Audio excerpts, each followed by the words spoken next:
U.S. tariff policy is on the way to forming a trap. This trap is in the form of infinity for the global economy. With Oya's experience in strategic analysis, it is certain that this is really a trap that Mr. Donald Trump is building. This trap is also known as the Red Cliff conspiracy theory. We take the name Red Cliff as the theme for this story, because the U.S. tariff policy is recreating the conspiracies in the Red Cliff War in the Three Kingdoms period, a famous image in the feudal history of China.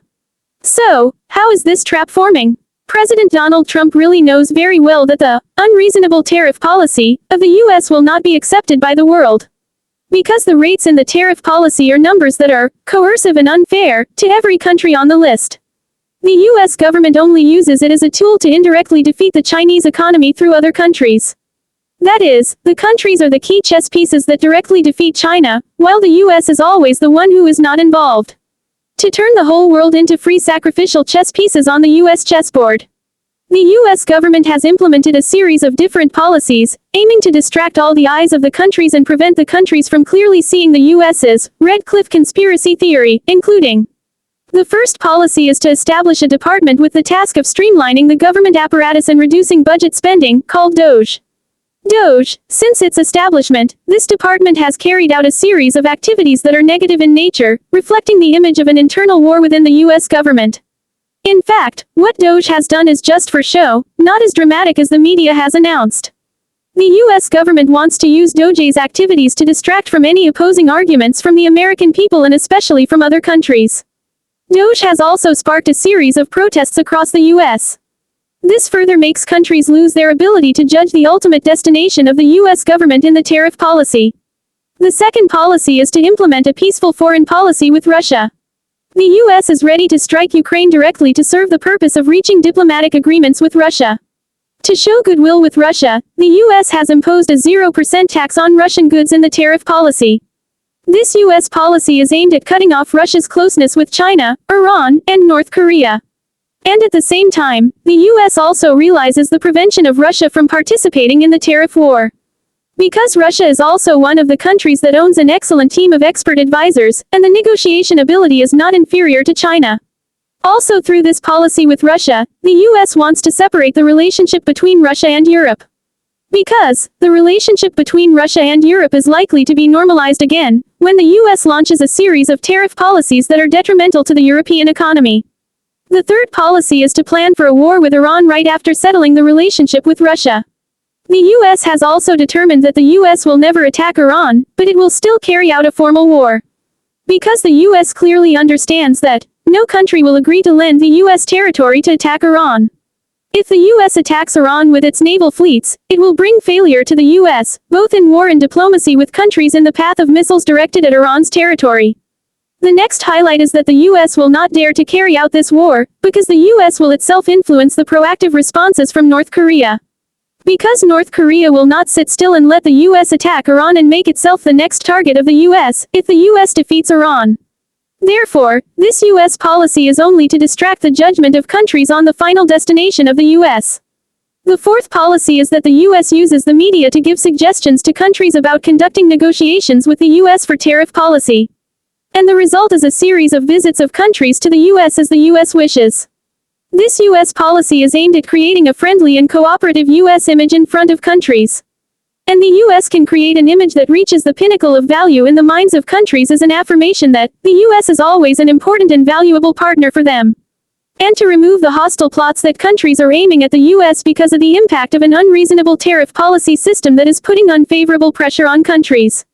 Here, one thing is certain that there will be many countries that are optimistic about the tariff policy being improved in the negotiations with the U.S. in August. Toi Nien, Thoi Han Tam Dung Ap Dung Chin Sak Thu Quan Kua Mai Trong 90 Nge, Chin Lamo Guak Koi Do Trong, Thoyat Am Muexik Bich, Ma Chin Fu Mai Da Cho San.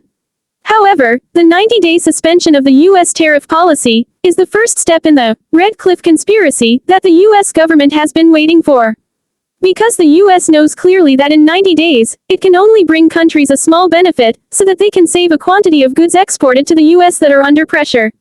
And turn the U.S. into a partner that always treats all countries friendly. But in fact, the US wants to use this period of time to create pressure on countries, and force them to implement a series of tariff policies, changing the situation of diplomatic relations between countries towards China in a negative direction. This is also a condition that the US sets for all countries if they want to have a long-term relationship and benefit in the US market. And this pressure from the US has really had an effect on many countries, when a series of businesses were forced to downsize and lay off a large number of workers in many different forms. Once the workforce lost their jobs, they were forced to tighten spending and promote the formation of market inflation.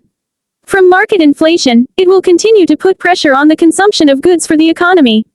And from there, the US understands that countries will have to respect the US market and tariff policy. Or countries will have to restructure their own economies to get rid of the US. If this happens, it will be very beneficial for the US in many aspects of politics and economics. And as the US wishes, currently many countries in the world have begun to enthusiastically carry out harmful blows to the Chinese economy. They are trying to do so to satisfy the US's wishes and maintain diplomatic relations with the US. However, they do not see another serious problem that is happening, which is that they are being turned into a smart weapon controlled by the US to weaken the Chinese economy. If the Chinese government takes retaliatory measures against countries, then one thing will certainly happen, that is, every country will become a direct target of China. China, not the United States. Meanwhile, the United States is completely outside this game and has no involvement. And China also does not have any legitimate reason to directly provoke the United States. This is a huge risk that will lead to a great disaster for the global economy. Once China officially carries out retaliation against opposing countries, they will not only use tariffs, but also use sinister strategies at a special level to retaliate against hostile forces from many aspects. As we have emphasized, once China uses sinister tricks, no country is capable of judging the situation and building special strategies to be able to deal with China. Of course, there will also be a few countries that can stand firm against retaliation from China, if they have enough elite advisory experts and the ability to understand China like the back of their hand. The point here is that most of the countries that are not capable of dealing with China will impact the formation of a chaotic war between many countries, both geopolitically and economically. And then where will the US be? The US will certainly choose the path of standing alone without ever intervening or providing any support, even when countries come to the US for help when in trouble. The US can only help countries when they truly accept being slaves to the US and let the US have all the control, or deal with China themselves. The fifth policy is that the US is using a series of famous economic advisors to manipulate the thinking of many countries. This manifestation is being carried out by many famous figures in both economics and politics. You can see a lot of content of the nature of ideological manipulation appearing on all social networking platforms with a common content. Specifically, they share content emphasizing that the 90-day period is an opportunity for your country to quickly separate from the Chinese economy, otherwise your country will be punished by the US government again. Back to the US, Red Cliff Conspiracy Theory. In this American conspiracy theory, we set up 4 separate roles like in the Great Battle of Red Cliff, including: first role, China plays the role of Cao Cao. Second role, the countries will play the role of Sun Quan. Third role, the countries that are retaliated by China will play the role of Liu Bei. Fourth role, America will play the role of a god who is looking at the battle between countries and China. Or we can call America a master of this chessboard. That is, America is always a character standing outside this war, at the same time will carry out negative manipulation on many countries to hit China's economy hard, and enjoy its own benefits. Because America is playing the role of the master of this chessboard, optimistic ideas about the improvement of tariff policy will certainly not happen. But the US will keep the tariff policy in a dilemma, that is, the US will not apply it but also will not let the countries be satisfied in the upcoming negotiations. Because the special feature of the US's Red Cliff Conspiracy Theory is to maintain the existence of the tariff policy by a long-term tug of war without any end. If the tariff policy fails, the US will no longer have any valuable tools to control the countries until the US achieves its ultimate goal. With this analogy of ours, it will bring every country and every business a profound warning. You need to be really careful with this trap of the US government. Do not let a little mistake lead to turning yourself into a victim in the great disaster of the global economy and becoming a tool for the US to freely control. You need to note that, currently, America is no longer capable of defeating China. Therefore, America is always ready to use every country as a smart weapon to defeat China on its behalf.